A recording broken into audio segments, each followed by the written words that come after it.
everybody. Sorry I am running a little extra late because the coffee maker needed some cleaning today. It wanted its grounds bin emptied, and the grounds bin was looking a little bit dirty. So I just took a quick minute to rinse that out. But welcome everybody to Thursday. I guess we're on the back half of this week here. Shocking. Firefly, hello, redeemed first. Key here, redeemed snacks. Pie here as well, and sideways, hello, hello. Welcome in everybody. I've updated the word count for the My Little Domerin fanfic. I did go through all of the chapters this morning and do a quick calculation just to make sure it was up to date, because I couldn't remember if I had fallen behind. So there we are. I do think the final is gonna probably be around 120,000, which is crazy, but also pretty normal for me to write a novel of that length. So there we go. Freshly hosed, yes indeed. The nice thing about our coffee maker is that it will tell you pretty much when it needs anything. So if it wants to be descaled, it will tell you that it needs to be descaled. We have been ignoring the descaling indicator for a little while, but it'll tell you to descale it. It'll tell you when the grinds are full. It'll tell you when the water's empty. Although you have to be careful with that because it won't warn you that the water is low before you start making a coffee. It'll just stop in the middle. So the other day I forgot to check how much water was in it, and I got like 6 drops of coffee. Woof! I love you, you dumb bitch! We never get to see you at this time! What's happening? Peter's also here with a 90 stream streak. Holy shit. Peter, thank you. Maybe I am also a kettle. I need things too. Hey, we all need things. Listen. Yeah, it is annoying. It is the one really annoying thing is that you have to check the water level before you start making the coffee, because otherwise it'll just quit in the middle. And I was very miffed that I got like this much coffee out of one of my pulls. Aside from that, I mean, we really like our coffee maker. It has its quirks, but we really like it. I need a hug. And then Wolf appears, so it's clearly fate. Peter, what's going on? Technically off. It's Squeaker and Gaia's yearly vet checkup, so girding myself for drama. Now, is one of them worse than the other, or are they both fairly unhappy with vet visits? Did they know when you get them into the carrier, do they know that that's a vet visit? Do they not go into the carrier for any other reason other than vet?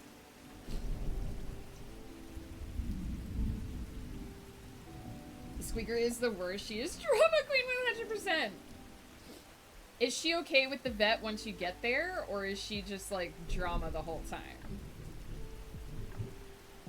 It's so funny. I mean, maybe it's more funny to me because I don't have a pet and I'm not a veterinarian. But it's so funny because my experience is that like veterinarians are usually like very good with animals and very chill and like very calm, but pets want nothing to do with them. In the car on the way home from your appointment, Faded Stardust, make sure you're driving safe. I hope you have good news for when you get back. She's okay once we're there. We stick her under a towel and she just hides the whole time. Well, that's good. I mean, it sucks that they don't like doing the vet thing, but it's good that you take them. They need those checkups. They need to know. And Squeaker is quite a few years old now. I mean, she's just starting to be a venerable lady over there. I would assume. Because I remember when you got Squeaker, we were still living in Toronto when you got Squeaker.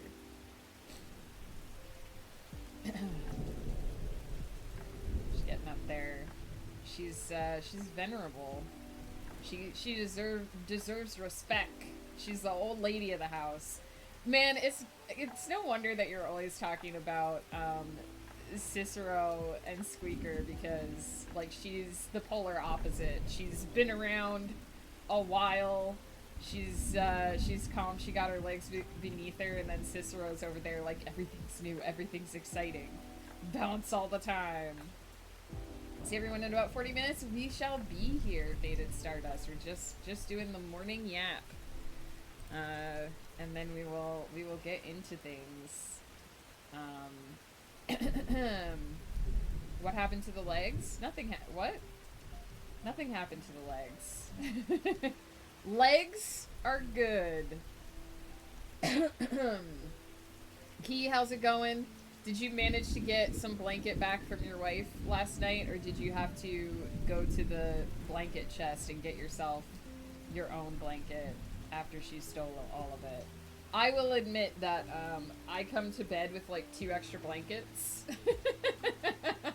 So that I don't steal all the covers from Ghost Pepper. I just come to bed with like 2 extra blankets. She stole the whole thing. So you had to go to the blanket chest and get your own sad extra blanket? I fully come to bed with 2 extra blankets every night. Sometimes 3, actually. In the winter, I come to bed with 3 extra blankets. I don't have a wife, but if I did, I'd get a separate blanket in case my wife stole it so she'd be comfy. I'm definitely the blanket hog. Although Ghost will Ghost will roll onto my side of the bed when I'm not there. Ghost and I don't go to bed at the same time. He's very much a morning person and I'm very much a night person. So he's like gone by the time I come to bed, but sometimes he'll have like rolled partway onto my side of the bed, so I have to gently nudge him to roll over onto his side. But I do come to bed with extra blankets because I'm self-aware. Even in the summer, I sleep with a lot of blankets. I need to have the weight. Like, I need a lot of weight on me in order to sleep. So one of my blankets is a 15-pound weighted blanket, but it's getting kind of unevenly distributed. So I think I need to save up and invest in a higher quality 20-pound blanket. So one of my blankets is a 15-pound weighted blanket, and then I have extra blankets that I put on top of that. We have 4 fur blankets to prevent any fights, and yet still somehow she stole all the blanket yesterday. Ghost and I have identical fuzzy brown blankets as well for the same reason, so that we each have one. So that no one steals the best blanket in the house and hogs it. But yeah, I'm a blanket queen. I like a lot of blankets. I run hots because nerve damage. I only use a blanket on the coldest of nights. Ghost Pepper's the same. He doesn't like a lot of blankets. He does use more, like he'll use a couple extra layers in the winter. But he also, not because of nerve damage, but he also, like, he sweats in his sleep. So he prefers way fewer layers than me. So we've kind of learned that the way to do it is that I stack a bunch of extra blankets on my side of the bed, and then he's nice and light and cool, and I have 20 pounds of blankets on me, and it's lovely. If I were a blanket, my name would be Peter the Blanket. What type of blanket would you be, Peter? My favorite type of blanket are the fuzzy ones.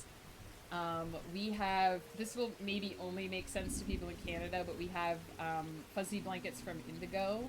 They're like, I think they're supposed to be like faux fur, but they're just, you know, fluffy. So we have these big brown fuzzy blankets that they sell at Indigo. And then I have this blanket that I use on stream.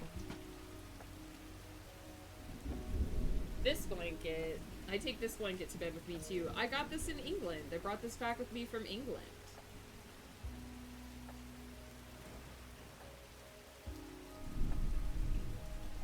It's lightly fuzzy. It's not as fuzzy as my brown blanket.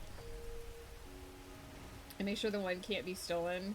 as it's just the right size for me. We actually leave the windows open to cool off the house. We do sleep with a fan on even in the winter. Ghost really needs to have the fan blowing on him pretty much all the time. So yeah, I like a lot of blankets. I am the blanket queen.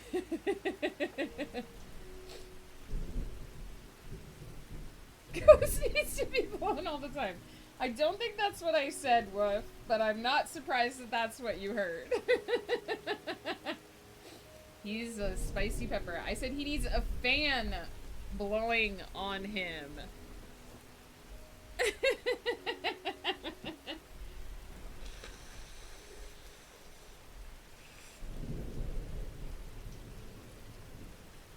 It's Woof. We actually just keep Woof in the corner of our bedroom, and he breathes heavily on Ghost Pepper all the time. I think that's what actually happens. He says that he lives in a different country, but it's simply not true.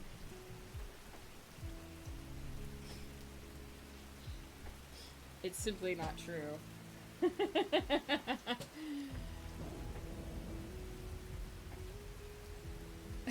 Whoop, just in the corner blowing.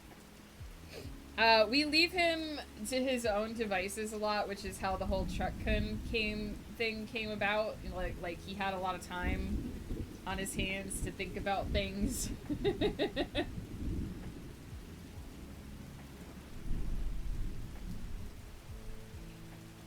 I should never be unsupervised. We're learning that. Oh my goodness. Oh my goodness, you guys. So yeah, here we are. It's April. We talked about that a little bit yesterday, how fast this year has gone. And we're already starting to talk about Ghost Pepper's birthday, which happens at the end of this month. But we're gonna do some early stuff. For anyone who would like to help celebrate Ghost Pepper's birthday, there is going to be a watch party on Saturday the 25th. I believe Saturday is the 25th. Let me check. Saturday the 25th. It's going to be in the Discord, the Pepper Patch Discord. There's going to be a watch party of Macross Plus, which is, I think, I can safely say, Ghost Pepper's favorite Macross. He's a very dedicated Macross fan, but I think Macross Plus is probably his favorite. We have not watched it in a while, so we will be doing a watch party of that. And I believe the plan is for us to do it a little earlier in the day, so that he and so that I can stream with Whoop after. But so that is going to be celebrating Ghost Pepper's birthday. So if you're interested in that, if you have seen Macross before, or Macross Plus specifically, it's worth a rewatch. If you've not seen Macross Plus before, definitely worth it, even if you're, especially if you are familiar with Macross, and if you're not familiar with Macross, it's still good. And yeah, I do think the story / format of Macross Plus has been copied many times. There was a movie that they made that was almost exactly the same plot. Like, we went to see it, and Ghost was like, this is just going to be Macross Plus, and then it turned out it wasn't. But it was about, like, a plane. This movie was ahead of its time, but it was about a plane that was driven by, like, an AI.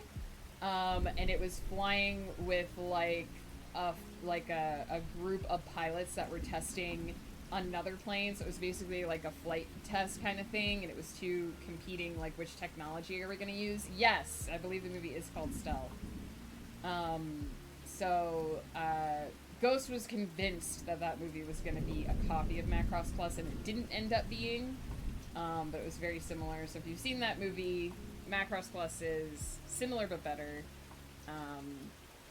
Macross tends to involve ace pilots and songstresses. There's always a singer, there's always an ace pilot, there's always a romance gone astray, and it's good.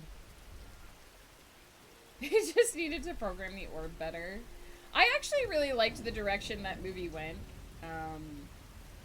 I think if they made that movie now, it would be very different because I think the way that we view AI and the way that we think about AI is quite a bit different from how we thought about it back then. But it was a very very interesting movie. Oh my goodness. Today we're going to be working on My Little Domerin, which I think most of you know. Also, Valerie, hello. We're going to be working on My Little Domerin, which, as most of you know, is a My Little Pony fanfic featuring Domerin, down there in the corner, turned pony.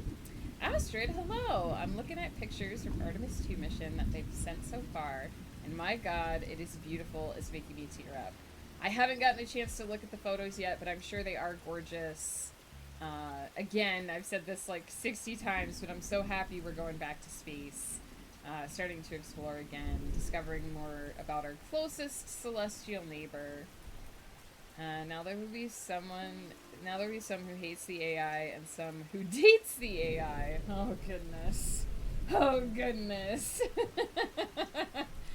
But we started the My Little Domerin project as a thank you to all of you guys, because when I bought this computer, which we all know that story, it was pretty much an emergency purchase.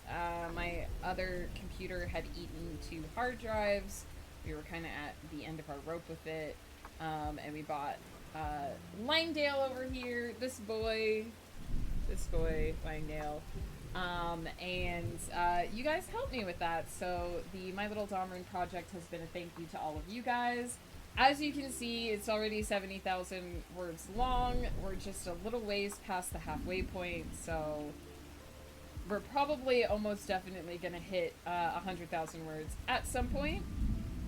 If you head over to megancutler.net, the web address that you can see right up here by my head, you can read what has been published so far. It's pretty close to current, actually. I think we are up to the first 6 acts having been published already.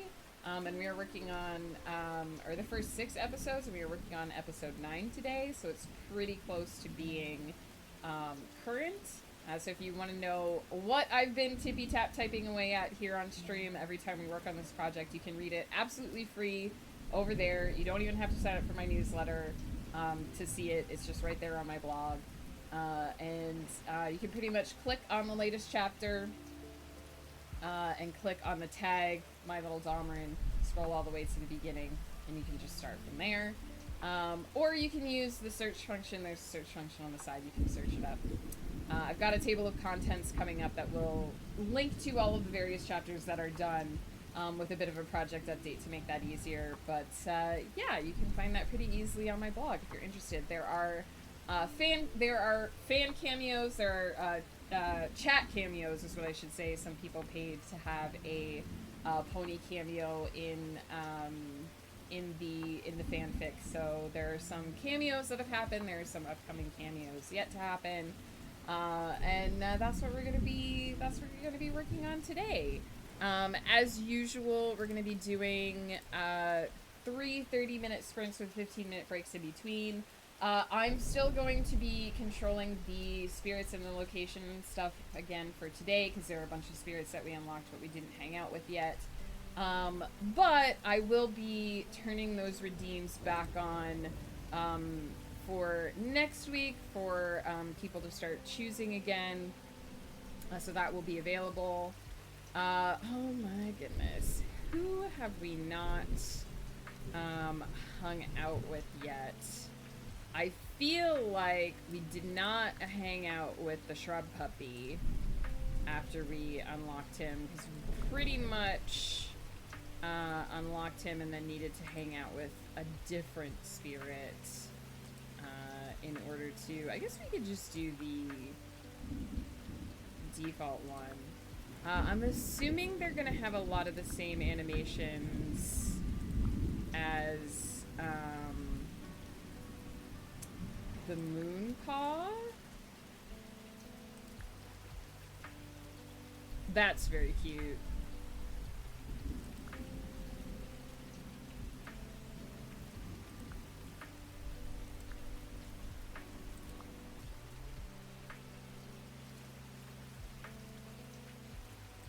I'm assuming that they're gonna be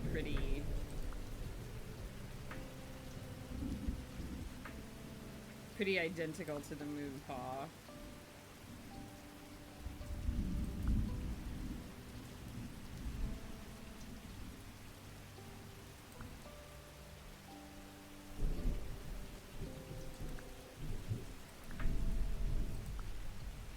Aw, he howls. Very cute. Well, let's do this one, because I just think this is super cute.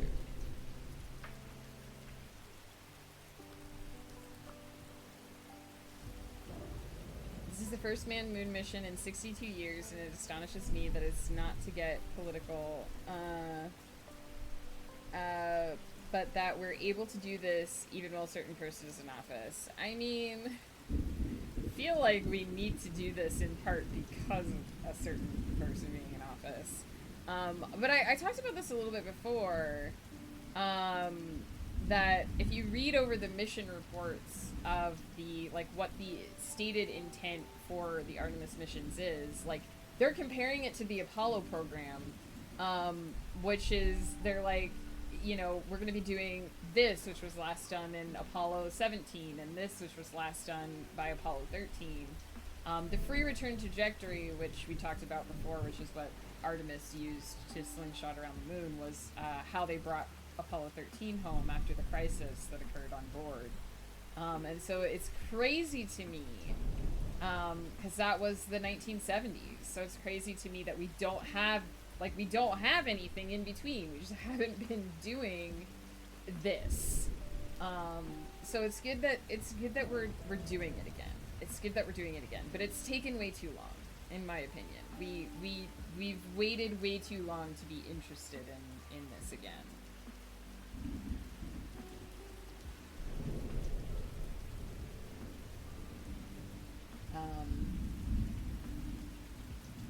I know I keep comparing the real world to For All Mankind, but I definitely feel like watching that show kind of ignited the fire of, like, why aren't we doing this in the real world, for me. So it's nice to see it happening. It's really nice to see it happening. I remember, I'm gonna date myself now. I remember growing up in grade school, I was so interested in space. Really wanted to be an astronaut until I learned that you need to know math for that. So then that was an instant, like, okay, that's not going to happen because math. But I read everything that I could get my hands on about space. I watched every, like, documentary, every movie, anything space related that I could. And back then, we just didn't know what Pluto looked like. It was just a little tiny blur, just a little blurred blip. Just anything that you saw of it, it was just basically blurred pixels. And now we know that Pluto is this beautiful, cute little planet with a heart on it. And I'm just like, and it's a planet. It'll always be a planet. I will die on that hill, and I will fight anyone. I'm coming for you, Neil deGrasse Tyson. I'm coming for you. Pluto's a planet. Pluto is a planet. And it's a cute little planet with a heart on it. And now we know. And now we know that in my day, Pluto was a planet. My very excellent mother just served up 9 pizzas, and you can kiss my ass if you think that I'm getting rid of my pizzas. Pluto begging for the love. Pluto is a planet. I will die on that hill. And then they're like, well, what do we do with these other 2, like, dwarf planets? I don't know. Give them planet status or something. Like, they're always... Here's the thing. Minor rant. Here's the thing about humans is that we like categories. We like to put things in categories because we think if we make a category, it's easier to label something. If we create a category called plants, we can then put all of the plants into that category. We're like, oh, this is green and it grows. It's a plant. And then we're like, everything that's green and grows is a plant. And then we find something that's different. but kind of similar. And we're like, I don't know. It's kind of planty, but maybe mushroomy. And then we create a subcategory. And then we create a subcategory where we're like, these are plants and these are fungi, and they're kind of also plants but different. And we keep doing this. We just make categories and labels for everything because we're like, this will make the world easier to understand. Spoiler, it doesn't, because the universe doesn't fit into categories very well, because nature doesn't give a shit about being similar to other things. Nature just does whatever it wants and creates whatever thing, and then we come along and we're like, well, it's kind of like a planet, but it's not very big. Maybe we shouldn't group all of the planets into one category, even though they are all, you know, planets. Maybe we need, like, a subcategory, which is dwarf planets. And, you know, that's gonna get us into trouble, too. This also applies to people in our society. We create labels, and we're like, people have to fit into one of these labels. And then a person comes along and is like, none of these labels work for me. And society is like, huh, that's weird. Maybe you should try to fit into one of these labels. And the proper answer to that is the middle finger, but I digress. In my opinion, if it orbits a star, it's a planet. If it orbits a planet, it's a moon. Unless they are man-made, they are satellites. Listen, Pluto will always be a planet in my heart, in my soul, in my mind. They can't take Pluto's planet status away from me. I'm sure these other 2 or 3, I think there's 3 of them? I'm sure these other dwarf planets are perfectly nice. I think the problem is, I'm disclaimer, I'm not an astrologer, so, or rather an astronomer. Not an astrologer either, but I'm not an astronomer. I don't have, like, all of the details, and, like, I don't know, like, all of the physics and mathematics and calculations involved in any of this. This is just purely my opinion. My thought is that part of the problem is that the other dwarf planets are in the asteroid belt, and so they didn't want to be like, oh, they're planets because they're in the asteroid belt. And then there's this complication of, like, well, how does that work if we have planets that are in an asteroid belt? Which, I don't know, there probably are systems out there with planets in asteroid belts, so whatever. But they were like, what if we call them dwarf planets? Then they're not, like, for reals planets, and we don't have to worry about the fact that they're in the asteroid belt. And, oh, one of them is, I think, maybe bigger than Pluto, so we have to demote Pluto in order to make this new categorization system work. And that's where they went wrong. Because Pluto is a planet, and I'm not letting that change in my heart. Everyone has a hill they will die on. Pluto is a planet is mine. Thank you for coming to my TED Talk. Mic drop exit. Exit pursued by bear.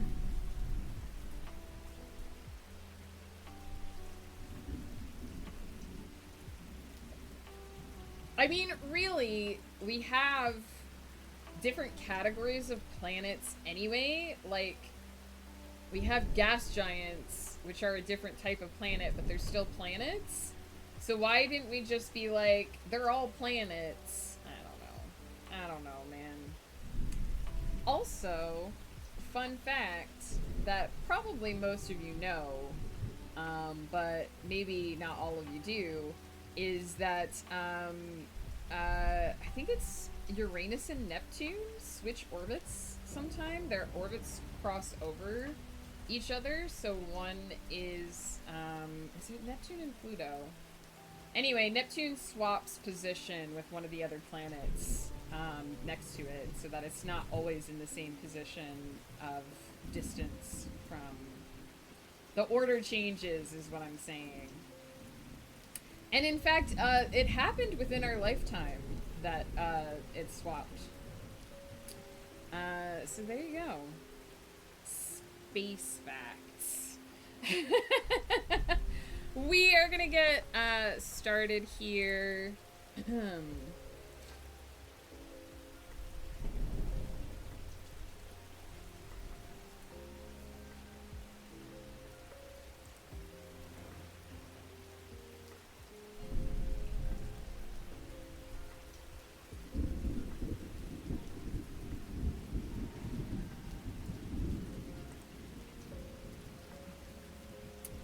We're gonna get started with Clicky Clacks. This reminds me, in my sci-fi, I'm thinking of introducing star mining. Ooh, interesting, like mining minerals and like, what's the word I'm thinking of? I keep being like chemicals. That's not it. Like ores and stuff from stars. That's really cool. I think most people go with mining like asteroids and stuff, but mining directly from stars would be cool.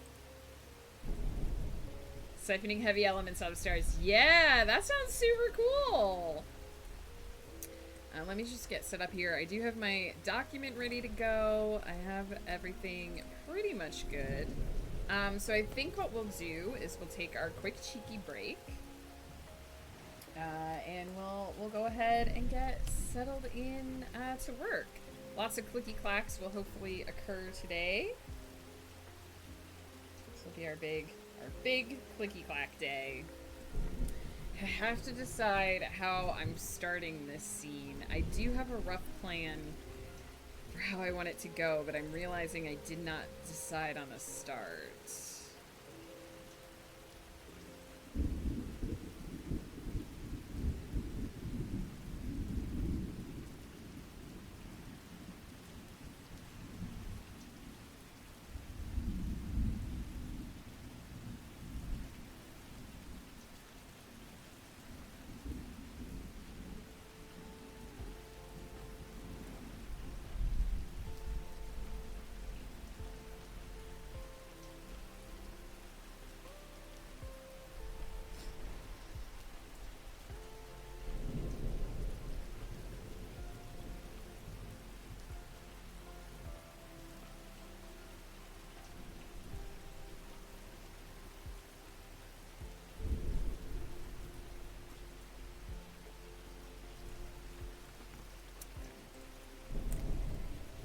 Percolate that in my brain while I take a quick cheeky break.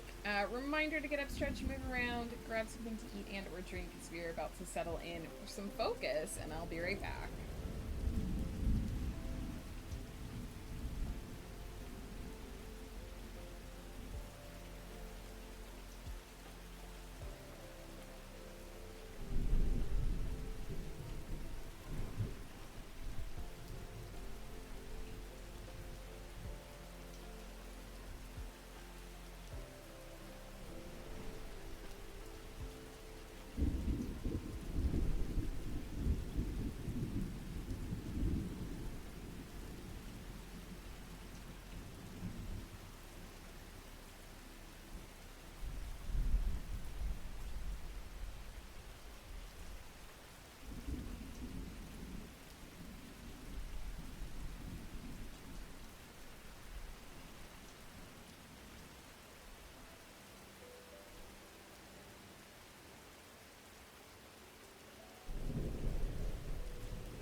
back. Unfortunately, it appears that iron, the heaviest element we could siphon off, from any sun, or just, like, from our sun specifically?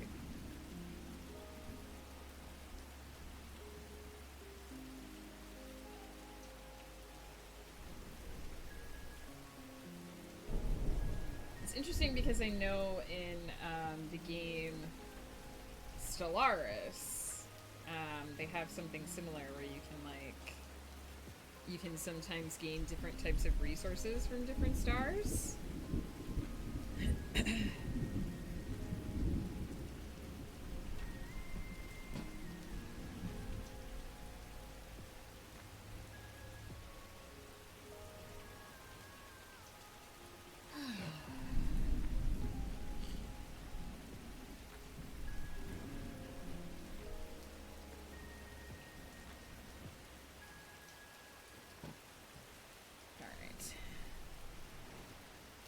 Element too heavy. Too heavy, fall out of sky.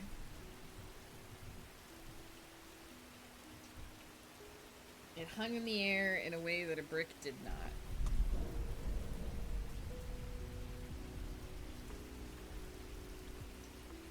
Fusing iron into heavier elements requires adding energy to the system. Makes sense?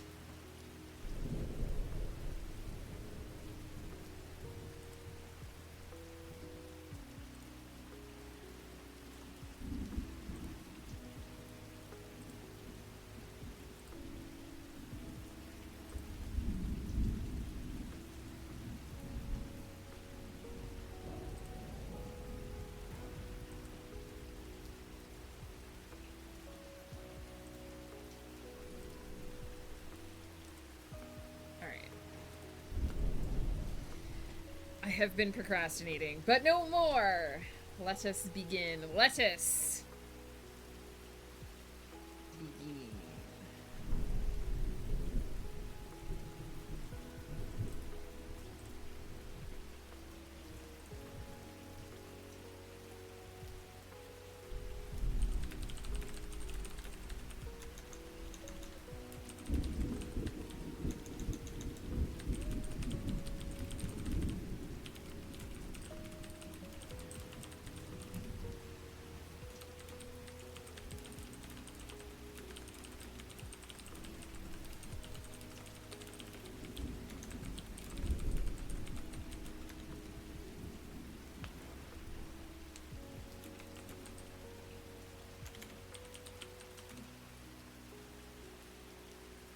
Just have the sci-fi civ engineer supernovas and other super violent stellar events, much like bang big rock together to get smaller rock. Do you play Stellaris, Key? I seem to remember you saying that you played Stellaris. You and Ghost should play that game together.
7-stream streak for Faded Stardust. Faded Stardust, are you home? You are, just in time for Clicky Clacks. Heck yeah, we just started the first sprint. I would be willing to play Key, but I play that game quite differently from you and Ghost. Does Miz play? Does Miz play Stellaris?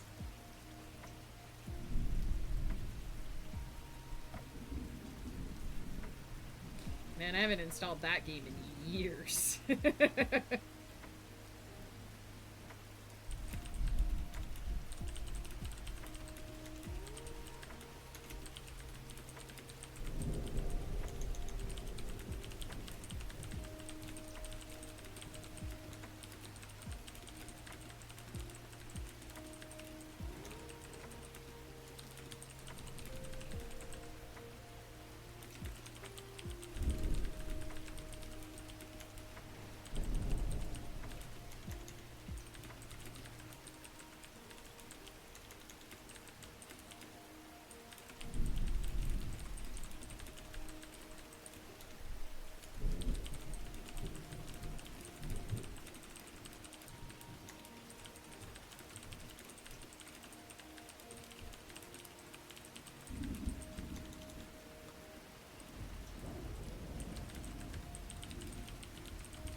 They've been releasing new content for it pretty steadily, but I do think they changed the system again.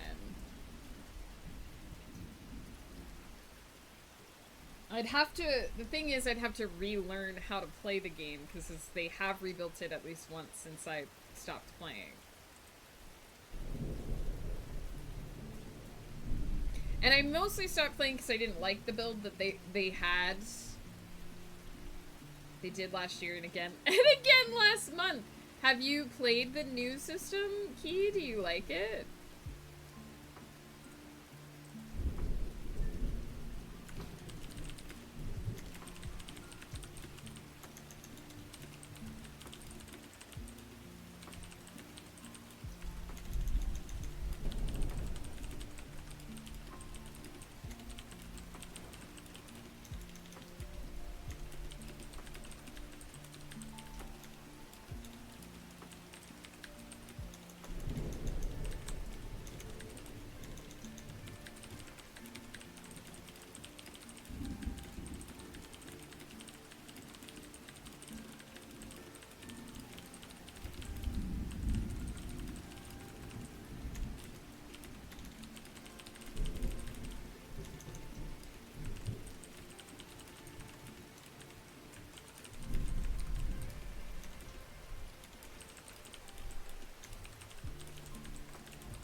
last big update kind of killed my joy in it due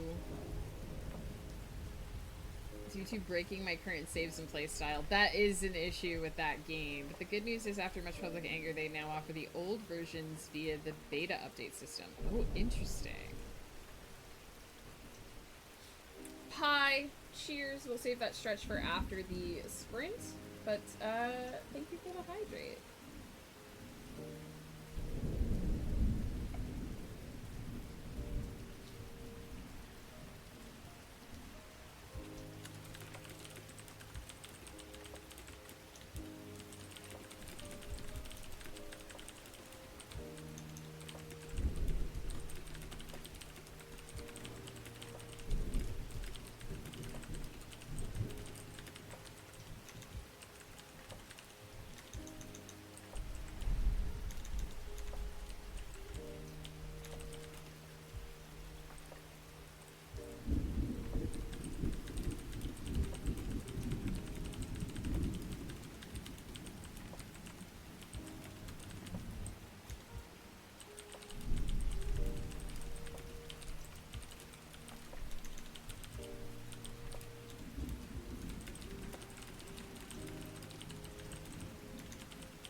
Rai, hello.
so our first scene here is a little bit of a montage to sort of move things ahead. And now I will get a chapter break.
Mad Lad, hello!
A 7 stream streak for Mad Lad. Also, Faded Stardust, enjoy your lurk.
That is the first sprint done, and we are at 1,679 words.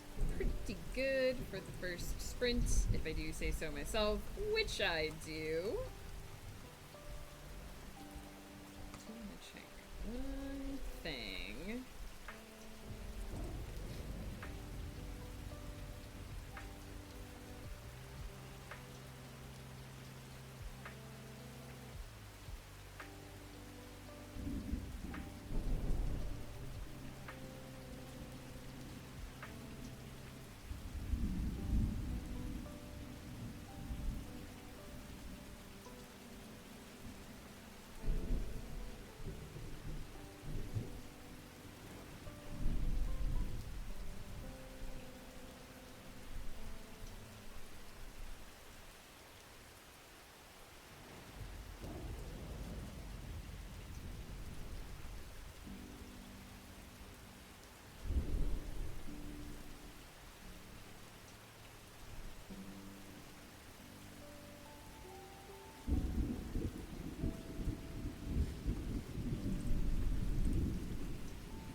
A break, indeed. Let me scroll up because I missed a whole bunch of stuff.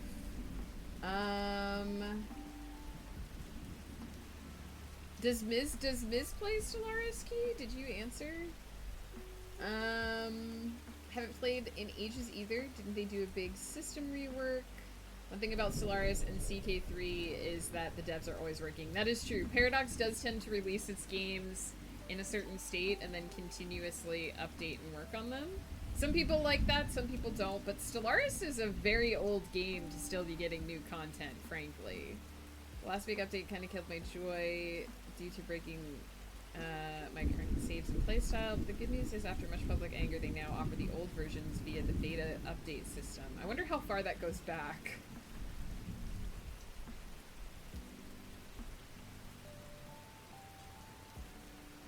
The space game I'm doing right now is Mass Effect Legendary Edition. Just got my mod order done. It's become something of a tradition for me to replay the trilogy every spring. I usually do so starting in March, but I had surgery last month, so... Oh, nice! So you must really like that game, Faded Stardust, if you play it that often. Wish I could get into 3. It's just such a challenge for me. This is a big reason why I use mods. The happy ending mod is especially good, and after you win, you can tweak the Citadel DLC to be a victory party instead of we're probably going to die, so let's live it up while we can. And you can mod the Star Child out of the game entirely. It makes everything nicer. Interesting. Mad Lad, I believe in this streak. It'll last for forever. Oh, she doesn't do 4X games? I usually don't do 4X games either, but I do like Civ and I do like Stellaris. Those are the two. Civ 5, I've never been able to get Civ 6 to work for me. Civ 5 I like, and Stellaris I do like. But again, I don't like playing them the way that most people play them. I like playing them as just like a sandbox, like, kingdom builder. Like, I like to build an empire. I don't like the war mechanics.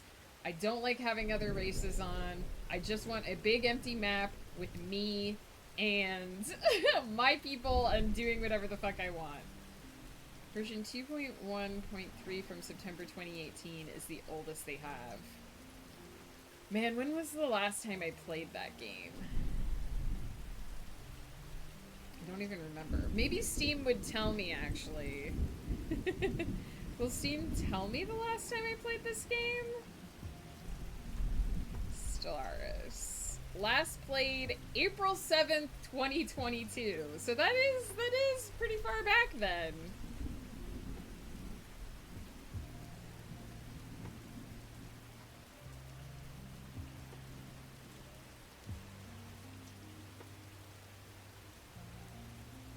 I'm always like, I'm gonna play in Iron Man mode and unlock the achievements. And then I don't.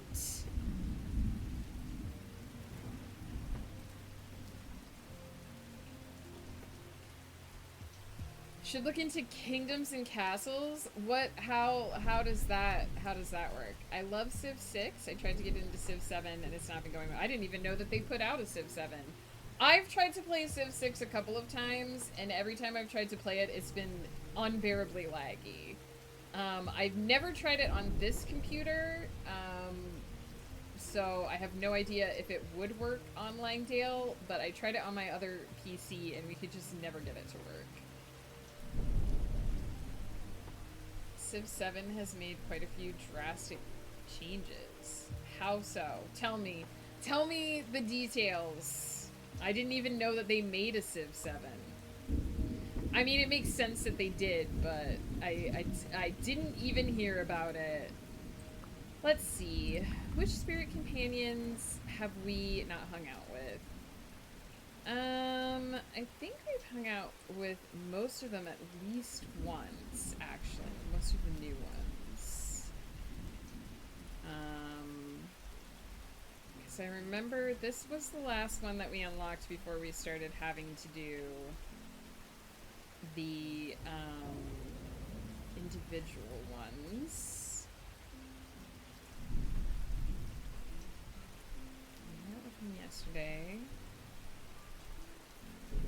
So we've hung out with all of them at least once. Let's hang out with this boy again. Let's hang out with our little owl friend. Will the owl sing if we do the guitar? Oh, I will say I did discover that if you hang out with what's it called? Harmony? I haven't learned all their names yet. With the Harmonifly,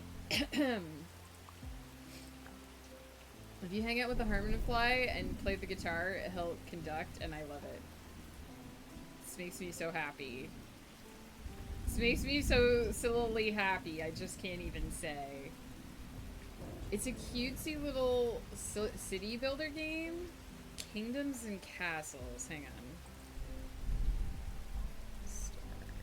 Let me see if it's...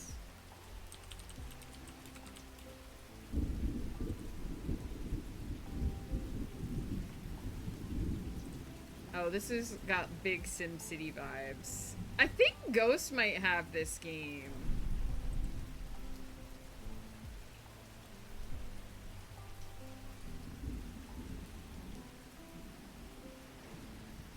Oh, but there are, can you turn off the neighboring AI controlled kingdoms? Do you have to have neighboring kingdoms?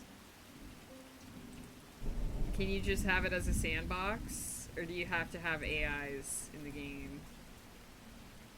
Can you turn off the AIs?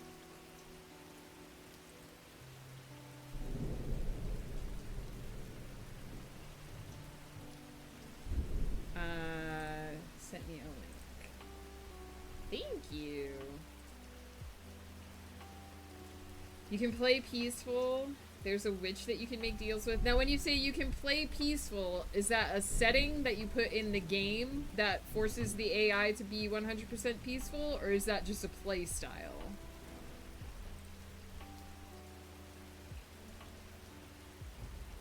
Oh, it was funded with Fig. Interesting.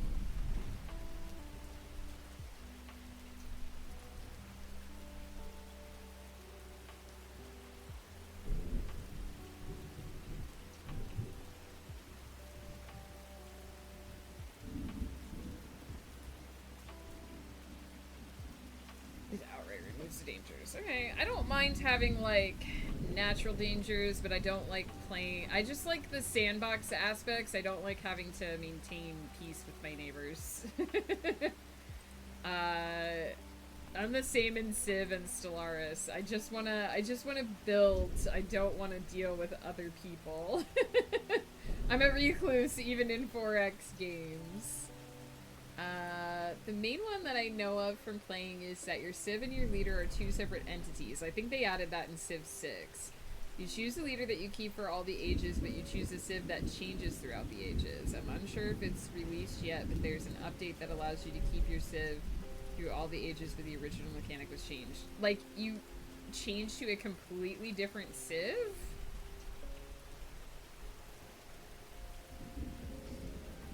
You only get attacked by raiders, a dragon, and the plague. Now, can you turn off the raiders?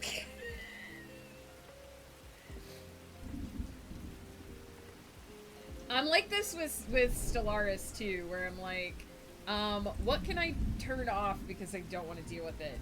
There's a anomaly in Stellaris that leads you, if you explore it, it's like you find a junk world and you find like rats in the junk world, and if you explore the anomaly, you discover this advanced telepathic race that just appears on the map from the anomaly.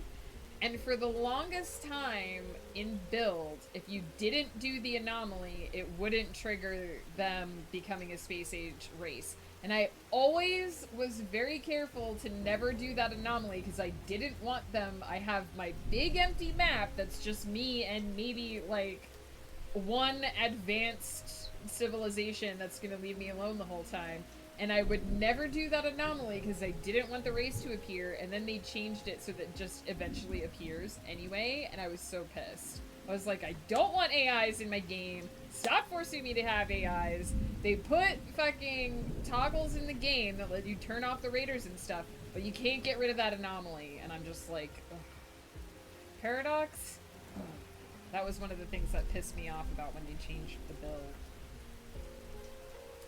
You could be at a Lovelace as part of the Ascom.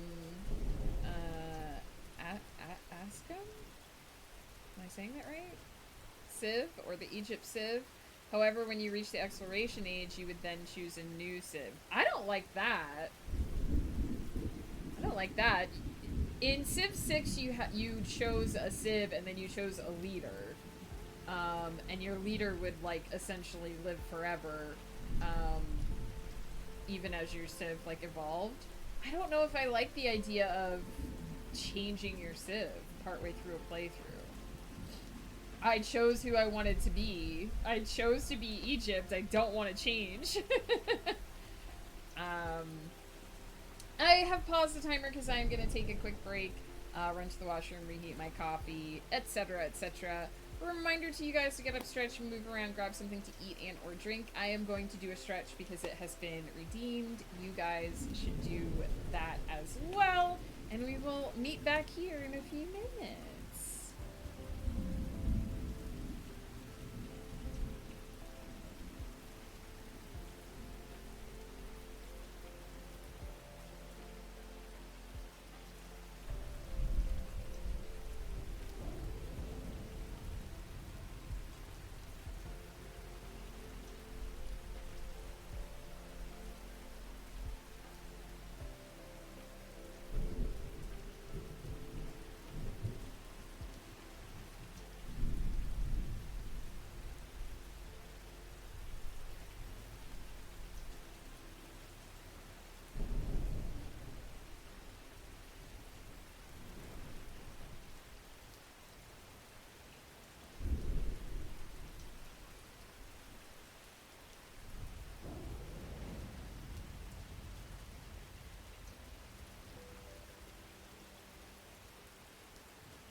Key, if you can hear us, take care.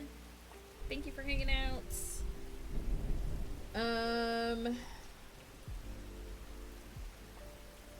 Not all civs in Civ 6 have multiple leaders to choose from. Whereas Scotland only has one leader. I like both in the sense of changing civs gives you unique abilities that can synergize better with your leader's abilities. But simultaneously being forced to switch, which luckily they are changing, means you could lose the combo you were building. Yeah, that sounds like they need to make it optional. Like, one of the options should be keeping your current civ.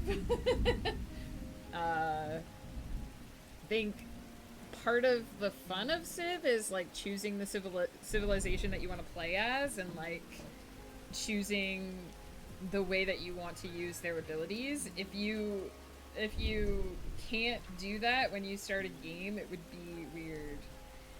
I have an unhealthy bias towards Civ 6 because it was the first one I played. Tried getting into Civ 5 and I couldn't. 5 was the first one I played. And honestly, the only one I've really played because I never really got 6 to work. I should resume the timer. So Civ 5 is the one I know the best. I know Ghost really liked Civ 4, but I've never played that one either.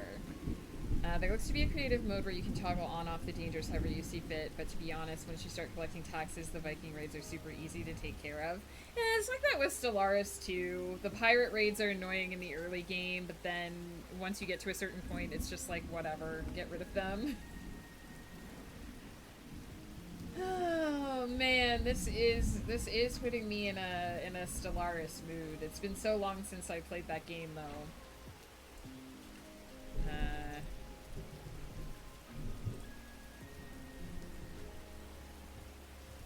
Oh, they released a new dev diary literally today. Interesting.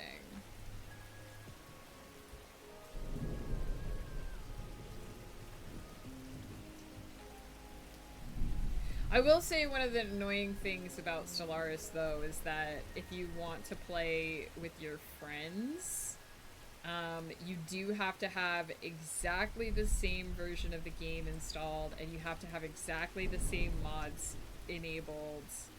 And if one person doesn't have the exact same build, then it's a huge pain in the ass, and you have to, like, fiddle with stuff. So playing multiplayer does take a lot of coordination. Last played Civ 5 on October 30th, 2024.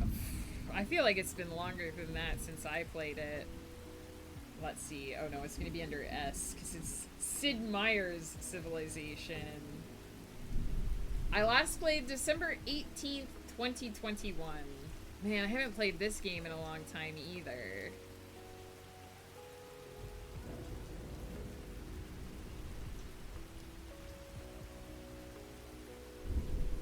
Although I guess the good thing about Civ 5 is that I could just go back to it whenever and the game would play the same because they didn't change it. I have Civ 6, but I've just never gotten it to work. Oh, there! Civ 7. Out now. February 11th, 2025. Interesting.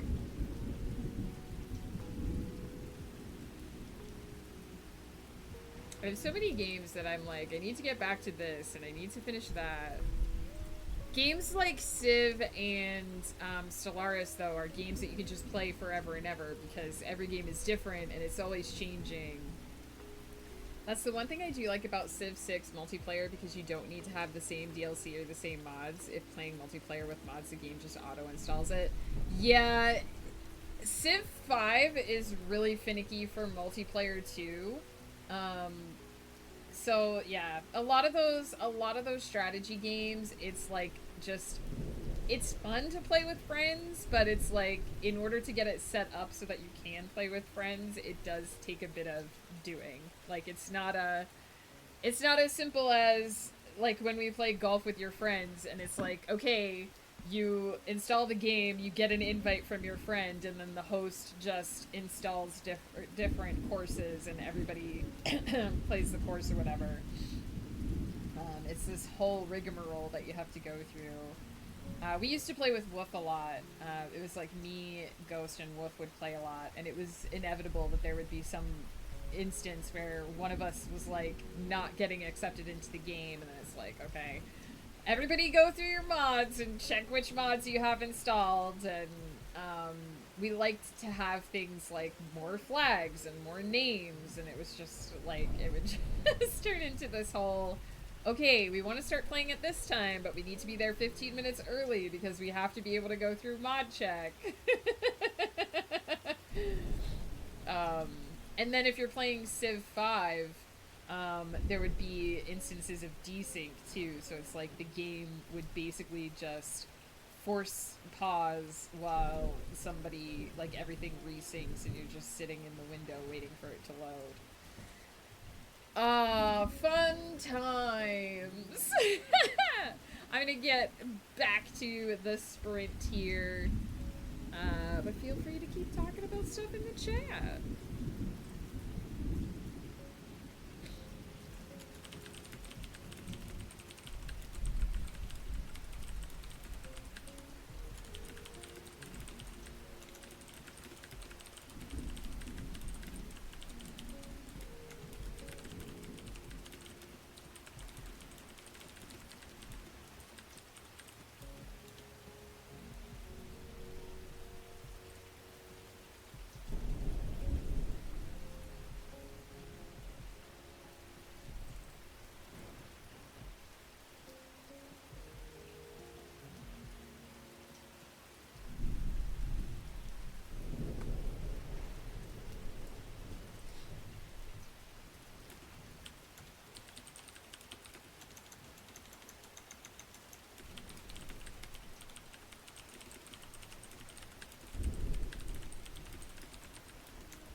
I deny income tax. It reminds me that I have to file my taxes.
Peter, it is totally fine. Hi. No need to be sorry. Enjoy your sleep. Thank you for dropping by and for keeping us hydrated.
Sneeze.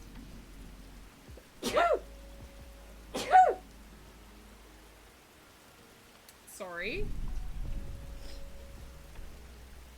You were almost 7 minutes late. I don't think that's true, Pi. I was way later than that. Get some good sleep, though.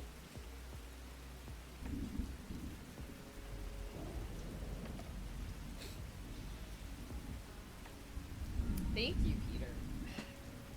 Blow my nose. Simple, simple.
Ocelot, hello! Can't have sound on today, but I wanted to float around chat and support the community and vibes.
Keter Neater, hello! I also don't have sound on because I'm listening to the press conference with NASA.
My on a 25 stream streak? Hell yeah! Sneaking in from work.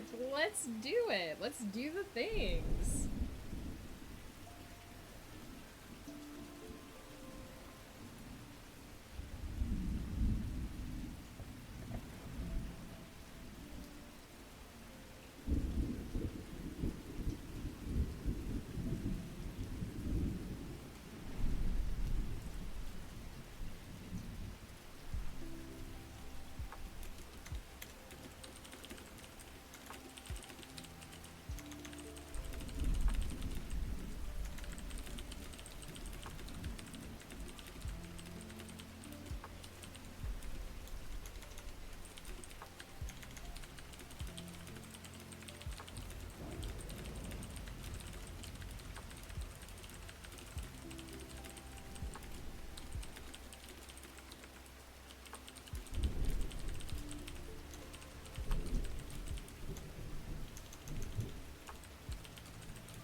We're sitting at 3,093 words, and I'm done with the second scene. I think I will try to throw another small scene on the end of this here.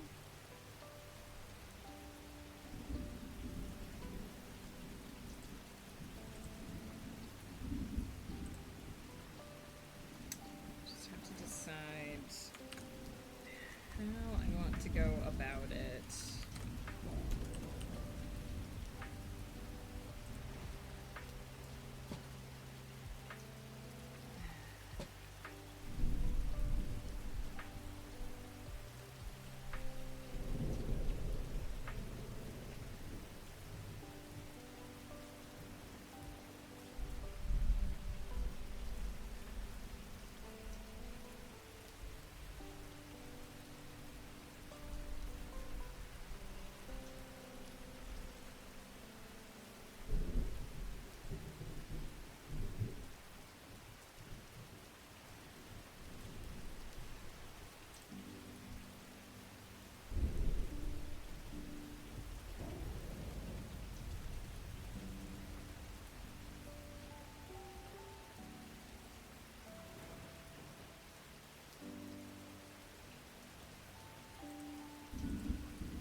Wrote a tiny bit more at the end of that sprint, so we are up to 3,174.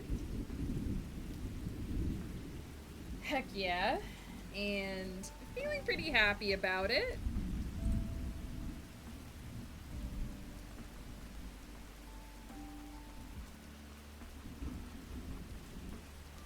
Definitely would feel like I had spent too much time on this particular plot point if this was a novel, but it's not. It's just a fun little thing for my blog, so it's all good. It works out.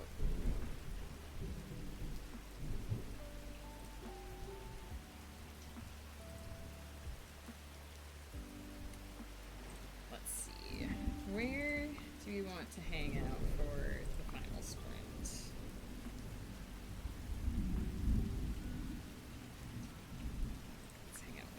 Let's hang out with this little one.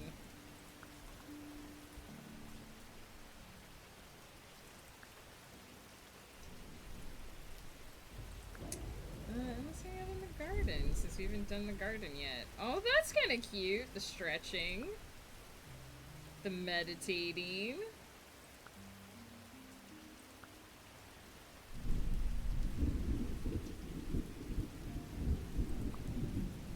Aw, that's cute too.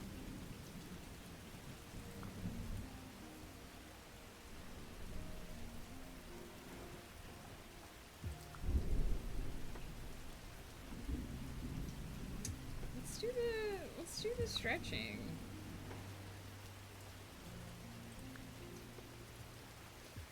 I am going to pause and take our final break. When I get back, we will do our final sprint and wrap up for the day. So this is your final reminder to get up, stretch, move around, grab something to eat and or drink. Take your meds if you need to take your meds. Change the position you've been sitting in if you've been sitting in the same position for a long time. And we'll be right back.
about that, chat. I do be back. Just needed an extra moment to check on some things in the house here.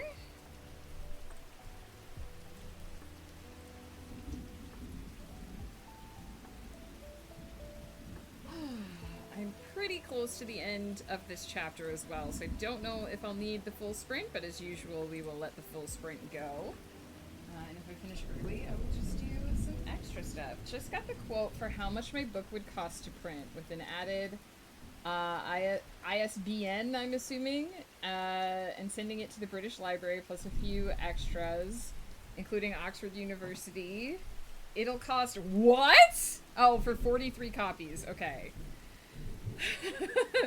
I was like, at first I was like, for one? For 43 copies, I decided to give it to a lot of my friends, and then $7.35 per additional copy, which isn't too bad. For 43 copies, that's not too bad, for sure. Do you have to send it to the British Library? Do you have to pay for an ISBN?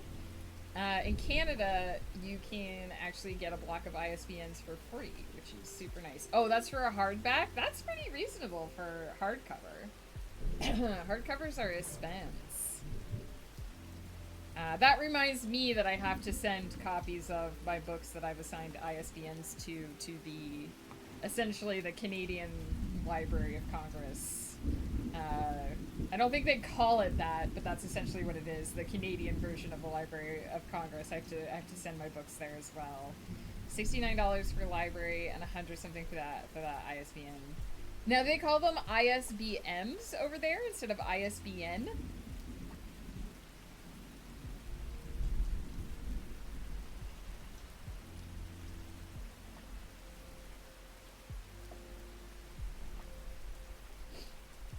I'm typing it wrong. No worries, I know what you mean. So is that just for one ISBN instead of like a block of them? I don't know how it works in the States, but I know here, if you're an indie author, you can apply to the Canadian government to get free ISBNs, and they do give it to you. So I'm new to that whole process myself because I've just started releasing my paperbacks wide. You can get the first 3 Celestial Serenade novels theoretically in any bookstore. I haven't checked yet, but you should be able to find them outside of Amazon now. Not the ebooks yet, just the paperbacks, but I am slowly working on getting that carried over. My cover artist has just sent me the next 3 batch covers to come out next month, actually. Unbelievably, in May. So there we go. This month, I am trying to get the 5th book of Everyone's Child published. I'm going to be working on that later today, actually. So that's coming up this month. And then next month, the next 3 books in the Celestial Serenade will be going wide by getting released on Ingram Spark. And then in June, we will be having the next Domerin book come out, book 8, which will mark the midpoint of the series getting released. And then nothing's happening in July because that's when Ghost and I are going on a cruise. 129 for the ISBN and barcode. It just seems to be one number for the book. Save time. Let us set up your international standard book number for you. If you're planning to sell your books to the general public, you will need an ISBN. We do all the setup for you so that you can start selling your books and making money as quickly as possible. Yeah, I think in the US you have to buy them in blocks, which makes them very expensive. I just applied and they were like, how many do you need? And I was like, this many. And they were like, here you go, sign away. And then I assume when I run out of them, I just go, hey, I need more, and they'll give me more. So it seems like each country does things a little bit differently. What made you decide to sell them, Mad Lad? I thought you were just going to do it as a gift for your friend. What made you decide to make them available to the general public? Um, the 735 for additional copies is probably the printing cost. So then you would probably set a price for the book that was higher than that, and everything above. This is how it should work if you're using a print-on-demand service. Everything above the 735 would be royalties to you, and the 735 would be paid to the printer as the cost of printing the book. That's how it works with other print-on-demand services. Like basically, when I use Amazon, it tells me my printing cost, and then I set a cost for the book. It shows me what my royalty is above. So it's basically whatever the print cost, and then they take a cut of it as well. So it's the same with Ingram. Like there's a percentage of the, basically Ingram prints it, and the retailer takes a cut of the royalties, and you take a cut of the royalties as well. Don't plan on selling it, but I'd rather have it and not sell it than want to sell it and not have it.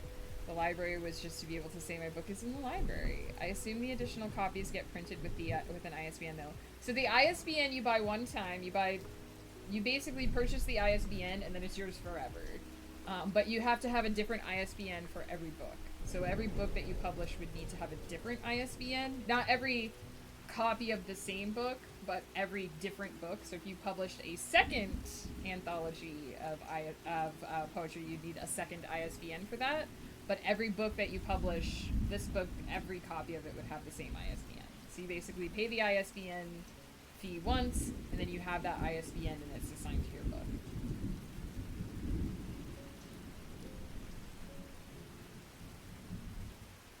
So it sounds like if you wanted a second ISBN, you would have to pay that price again, but you don't have to pay it for each copy of the book, no. That makes sense. I was getting confused when you were talking about blocks, thinking it was a different number per copy. No, I think in the States you have to buy ISBNs in blocks, so you can't just get one, I don't think. But I don't know, because it's a different process.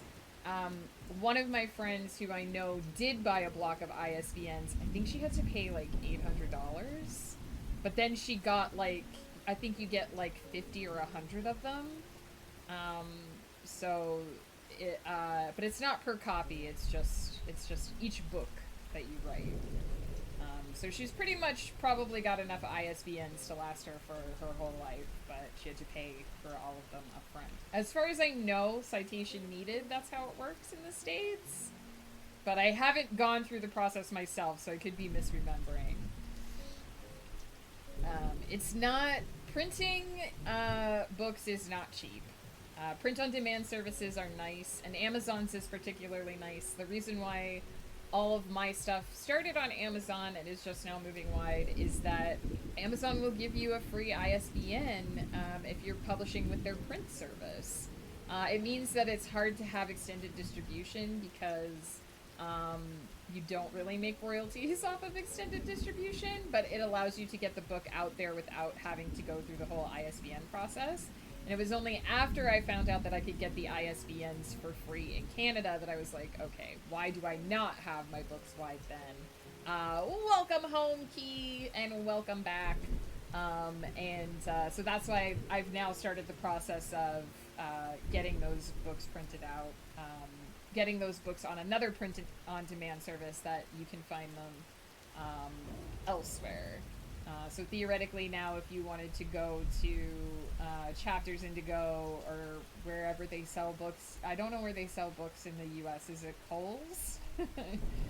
You could go to that bookstore, they could search up the first 3 books in the Celestial Serenade series and they could order them for you.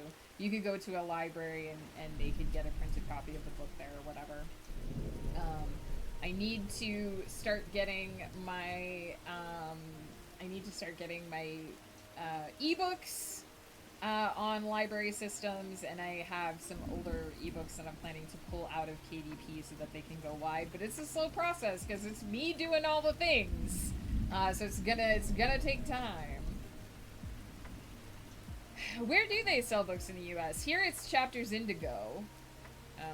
I think it's not chapters at all anymore. I think they just call it Indigo, but it used to be chapters, so I think of it as chapters Indigo.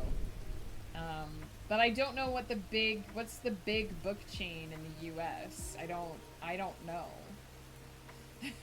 I don't know what you call it. Publishing my own book is a life goal of mine, but it seems so convoluted and complicated that I don't know if I want to go through it yet. This was just a little passion project that I want to share with my friends, but if I have a good experience, I might try and publish for the first time. Heck yeah. Barnes & Noble. Okay. That makes sense. You should be able to find the first 3 books in the Celestial Serenade series at Barnes & Noble. There used to be a whole bunch of different chains. Well, we were just talking yesterday, or the other day on Ghost Pepper's stream about how when I grew up, the book chain store that was in our mall was called Walden Books. They went out of business over a decade ago, so they don't exist anymore. But that was the chain when I was young. I remember in the mall, when I was a teenager, there was one corner of the mall, and on one side was the Walden Books, which was where all the books were, and then across from that was the music store. So that was like my section of the mall. You know, I would go into the bookstore and I would go into the music store. I did often frequent Spencer's Gifts as well, but that was in a different portion of the mall. It was in the midsection of the mall, and then the mall expanded and it moved to a larger slot. We didn't have anything like super nerdy. Like we didn't have like a Warhammer store or like a game, like nerd game store or anything like that. When I was a teenager, they might have had it afterwards. We did eventually get a Hot Topic.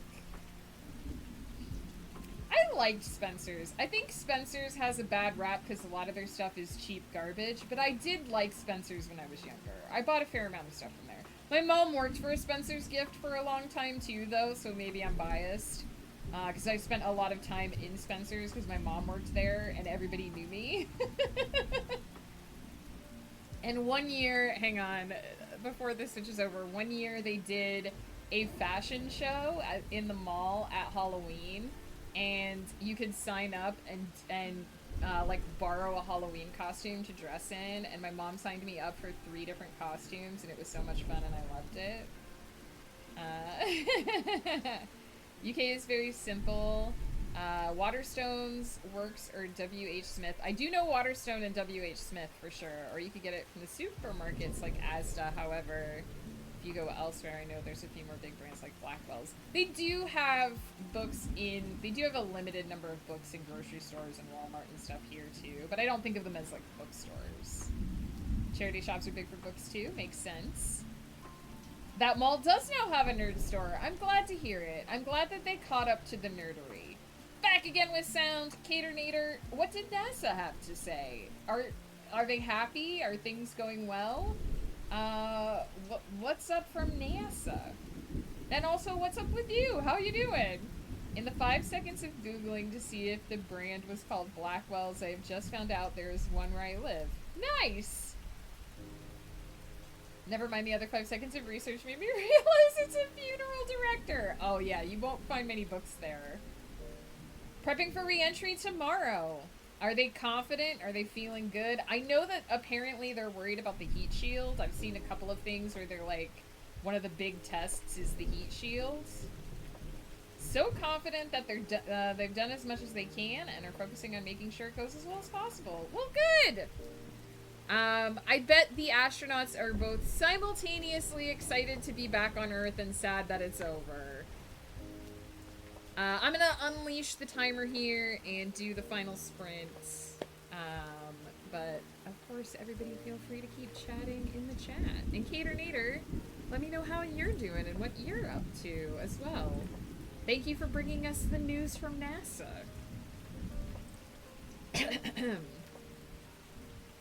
Space travel is one of those things I dream of doing but would never do. Same. Because space will kill you. Space is scary. And it will murder you. And I don't want to die. I like being able to walk out my door and breathe good old oxygen.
I'm also very particular with certain foods, and I feel space food wouldn't work for me. I mean, space food is all just basically powder.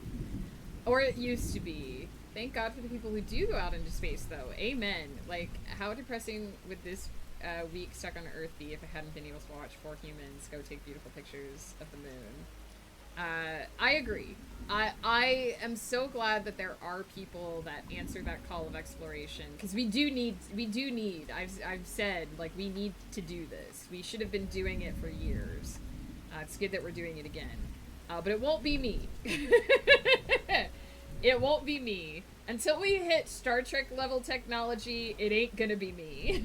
And even then, I'm like, bad stuff happens in Star Trek.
honestly,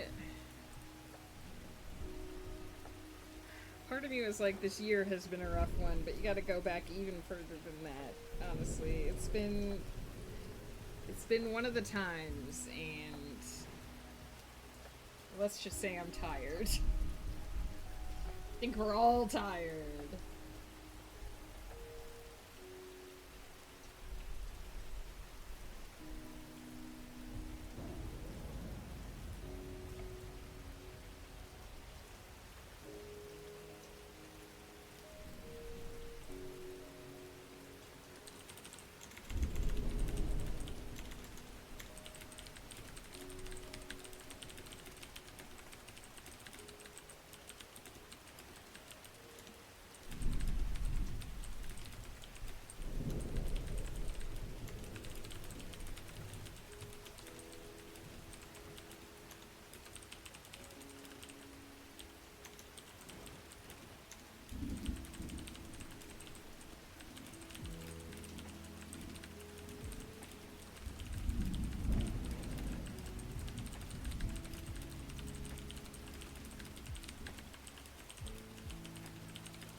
Back from the magical land of Costco. Did you get samples, Rai? Did you get to eat some samples? And did you find all the things that you were looking for? It's been one of those quarter centuries, you know? Oh, jeez. Oh, jeez, Key. It certainly has been.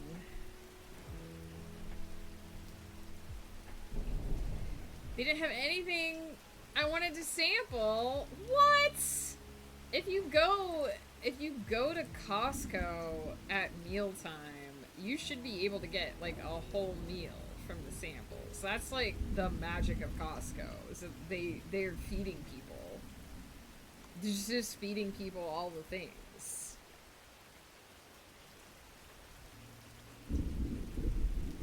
They don't carry the tzatziki sauce I like anymore. What? How dare they?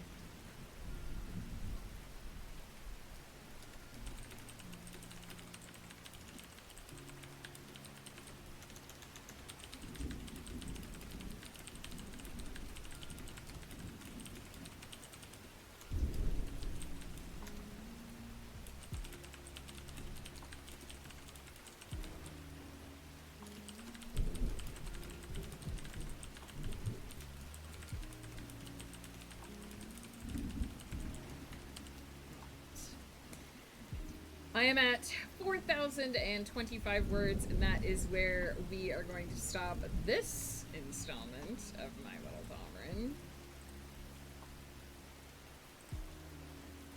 We have accomplished what I wanted to accomplish with this chapter. Heck yeah. So there we go. Have to say the magic of Costco for me as a Brit is those hot dogs at the end. They do have large hot dogs. Or was it the pizza? It's been a while since I went to Costco. In fact, I think I've only been once. I think they do have both hot dogs and pizza. You can get both of those things. I think they're probably better known for the hot dogs. But you can get both.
Very nicely, I've just found out that the 768.59 includes delivery. Oh, that's nice.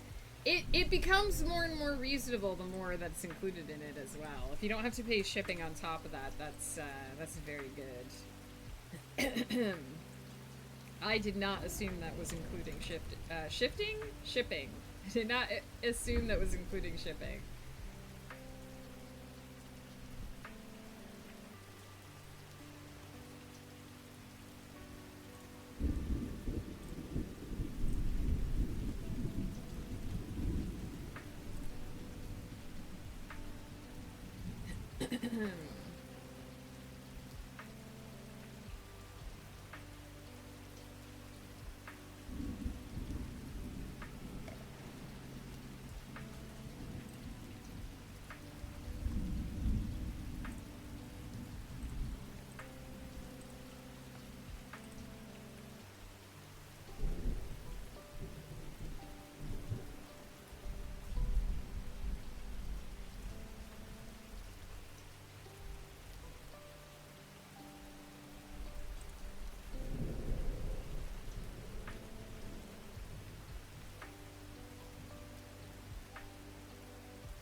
Which website are you using, Mad Lad?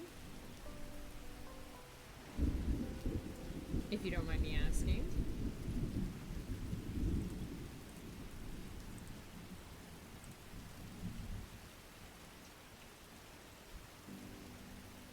Book Printing UK. Not heard of it, but I'm not in the UK, so I guess that tracks. Now, do you register for the ISBN through that website?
When you've added the page numbers, the binding, the page color, etc., etc., they offer little extras like the ISBN, the library thing, editing, cover design. So the only thing I would check into is if it's cheaper to get an ISBN without going through that website.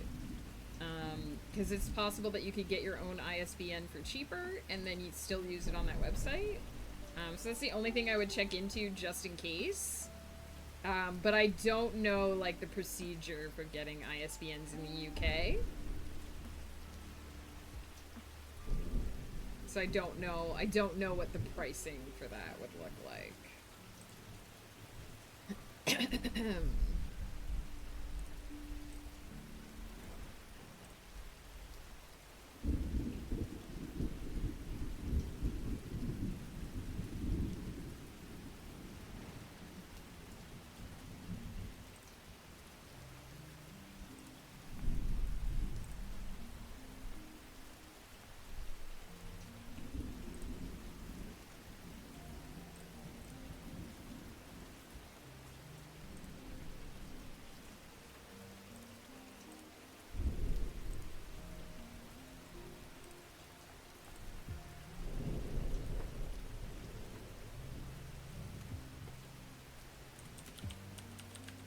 Sneeze again, my goodness.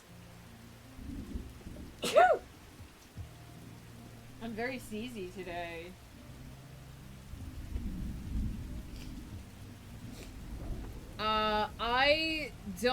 I've never had to buy a barcode. I usually just,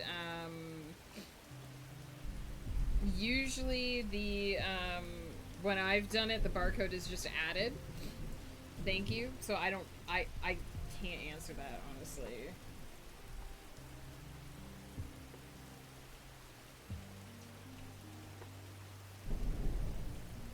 Caternator, thanks for dropping by. Thanks for updating us from NASA, and take care of yourself. I hope you have a fabulous sleep.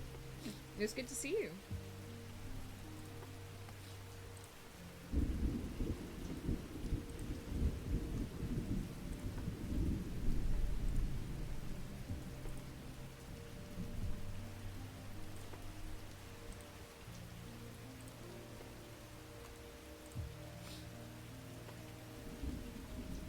There's only one place in the UK you can buy an ISBN, and it's done in blocks. Okay, yeah.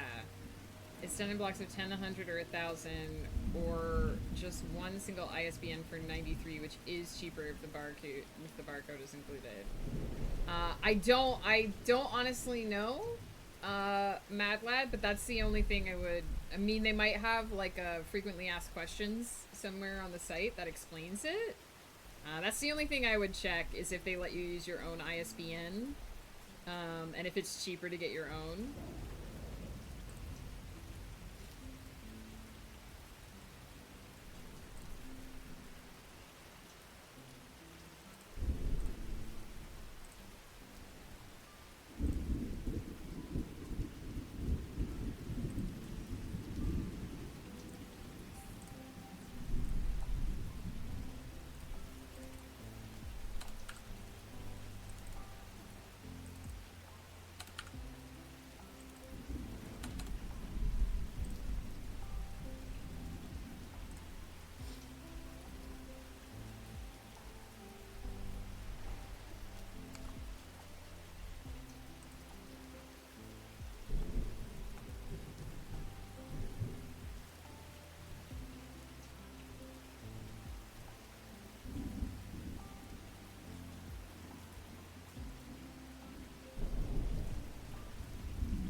ISBNs are still such an odd thing to me, primarily in their way of being managed or distributed.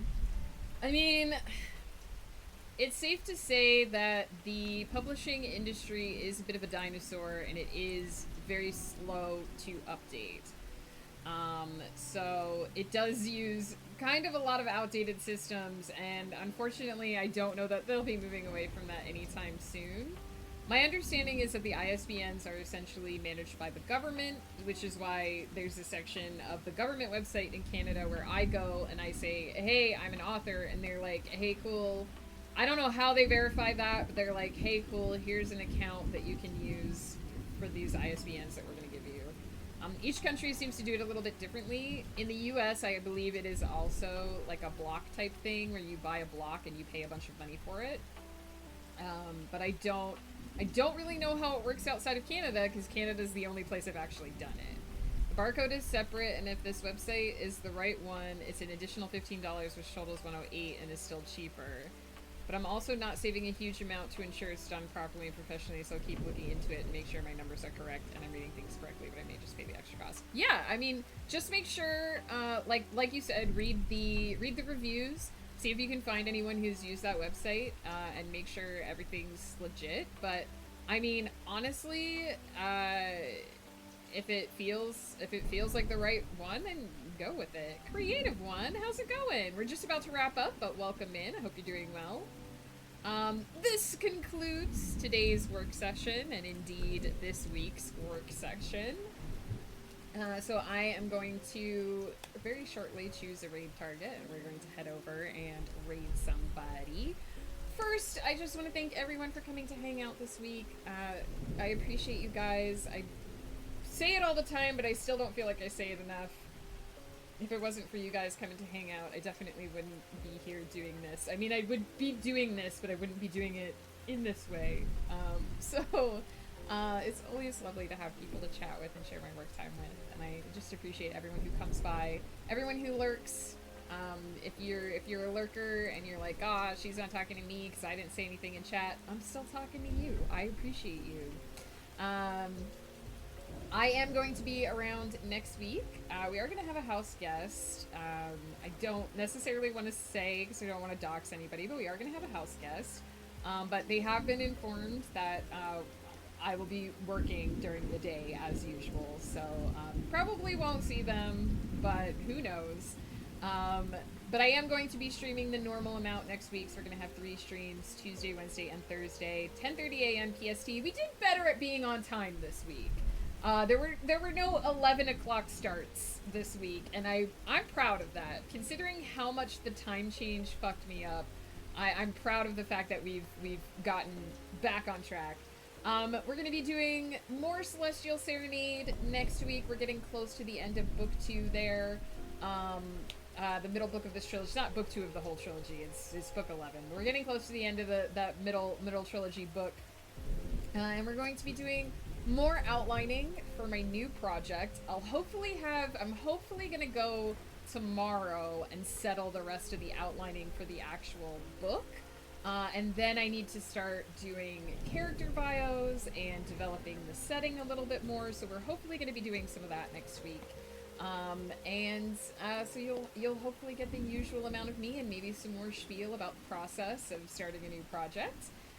So you've got that to look forward to. We should mess with the computer just to make a stream late. No, Key. No, we just got to the point where we're getting here mostly on time.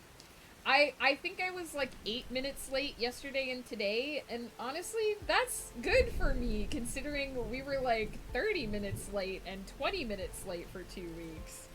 Happy guesting, it do be good, Creative One. I hope you're taking care of yourself. From what I'm reading, I need a different ISBN number per binding. Ebook, paperback, and hardback all need 3 different ISBN numbers. That sounds correct, which is why they recommend the 10-pack. If you're just publishing a paperback, though, you don't need a separate ISBN. And most ebook publishers will give you a free ISBN of some degree. Like on Amazon, they're called ASINs instead of ISBNs, but it's just part of the publication process.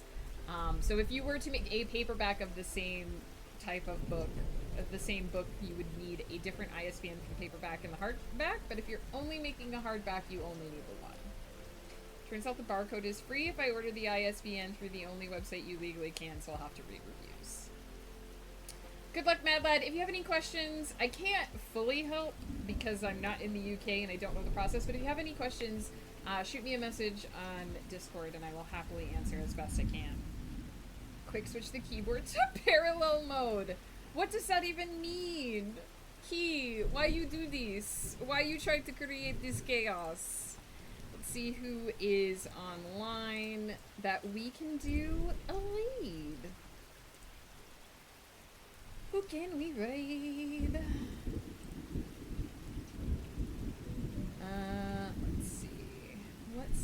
Let's see.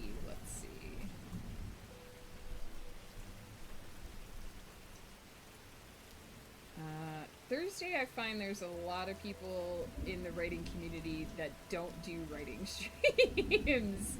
But Opal Bean is on, so let's go ahead over there.